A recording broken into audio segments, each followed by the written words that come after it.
"I'm a blue-collar kid through and through," she says proudly.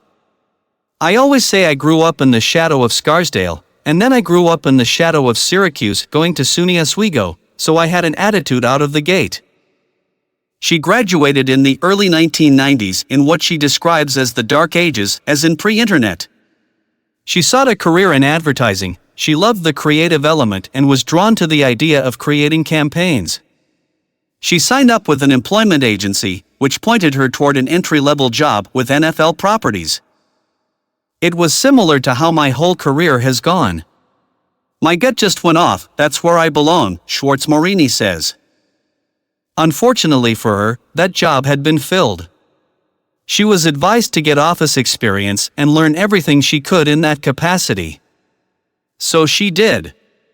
10 months later, she returned to the employment agency to inquire about any opportunities within the NFL. A job with Maureen Rosen, vice president of corporate sponsorships at NFL Properties, had opened. It would prove to be Schwartz-Morini's big break. Once she saw how eager and hungry and capable I was, she said the more I could handle, the more she would let me do, she says of Rosen. Schwartz-Morini worked at the NFL for a decade, eventually becoming the league's director of television programming and entertainment marketing. "Rosen taught me everything she knew, and there were certain lessons that she taught me that to this day that I pass on to everybody that has ever worked with us at SMAC," Schwartz-Morini says.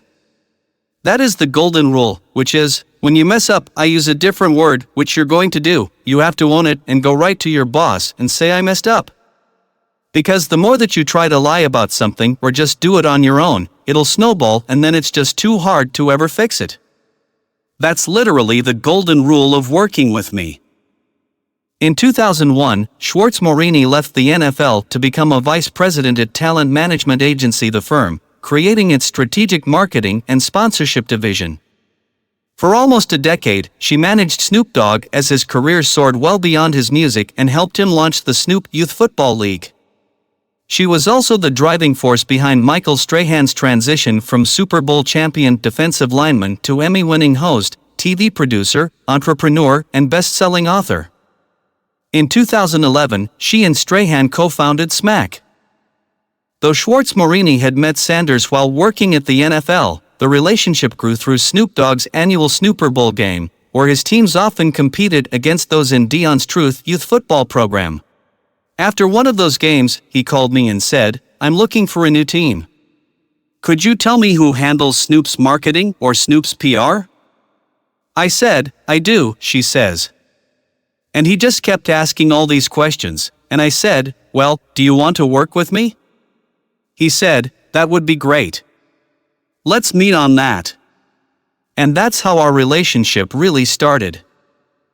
That was about 14 years ago. In 2011, the Super Bowl and the Snooper Bowl were in Dallas.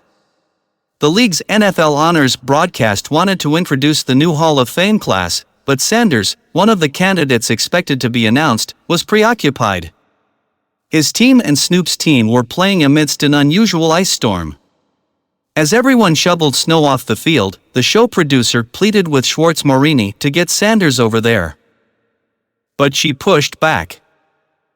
"I was like, he's in the middle of a game for his kids. He's not leaving. If it happens, call me, we'll figure it out," she says. So Schwartz-Morini improvised. She grabbed Snoop. "Why don't you stop the game and make this announcement?" It was really special because those guys are real friends, not Hollywood friends, she says. The fact that they're amongst the kids and they stop the game and everybody goes crazy and they announce that he's going in to the Hall of Fame, and we are all muddy head to toe. We couldn't even get his car out because the parking lot was just stacked. A team mom had this small two-door car, and we jumped in, all muddy, and raced over to where NFL Honors was broadcasting, and he just went out in his coaching gear. But that is who he is. In 2020, Deion Sanders was at a crossroads. And if not for Schwartz-Morini's influence, he might be spending his Saturdays fishing. After 3 seasons as offensive coordinator at Trinity Christian School in Cedar Hill, Texas, Sanders' youngest son, Shadur, was graduating. And Sanders wasn't sure what to do next. Prime was at a shoot for NFL Network when Schwartz-Morini stopped by. "I've been baking one of my ideas, and I'm ready to tell you about it," Sanders told her. He had reached out to the athletic director at Florida State. He wanted to help his alma mater recruit. I said, "What do you mean, you want to help them recruit?" Schwartz-Morini recalls. "Why would you help them recruit? Why wouldn't you just go for it and be a head coach?" And he looked at me with this pause, like he does when he's processing, and he said, "You're right. Let's go for it." Schwartz-Morini called a friend who was a coaching agent to seek guidance. Though about 90% of FBS head coaches are represented by one of 4 firms that each have been in the game for decades, that detail was hardly a deterrent. "She's an innovator, a creator, smart, intelligent, but mostly she's timely." Very timely, Sanders, 56, says. "She knows what she wants, and she's not gonna give in."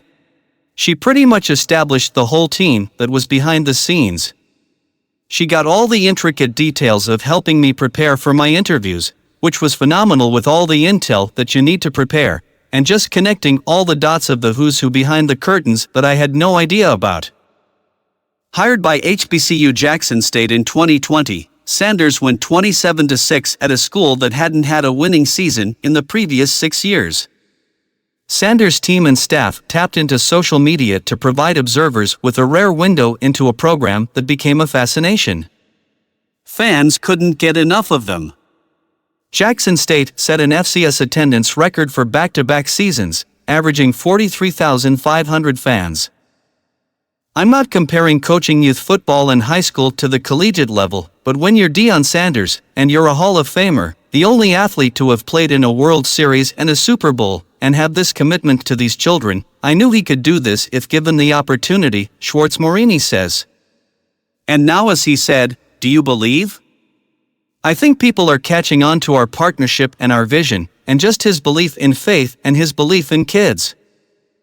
The Prime effect at Colorado was instantaneous. Many of his Jackson State players, including his son Shadur, a gifted quarterback, and Shiloh, a heady defensive back, and two-way star Travis Hunter followed him to Boulder to a program that had been insignificant for 20 years. While the media picked Colorado to finish 11th in the Pac-12 preseason poll and outsiders scoffed at his unorthodox methods, some of those same skeptics are doing a 180 to hop on the Buffalo's bandwagon. Season tickets sold out for the first time in 27 years within 4 months of his arrival. Colorado's Buff Club, the athletic department's fundraising arm, has smashed school records with over $28 million in donations, nearly $8 million more than it received for fiscal 2022. Game tickets are at a premium. The cheapest available for the Buffalo's home opener against Nebraska on Saturday was $350. And on Nike's website, all the Deion-related Colorado items are sold out. Coach Prime famously may not be hard to find, but t-shirts and workout apparel branded with his mantras now are. It's Operation Coach Prime. I'm like, fire up the factories. Schwartz-Morini says. They've already sold out of everything at the bookstore. They sold out of everything online.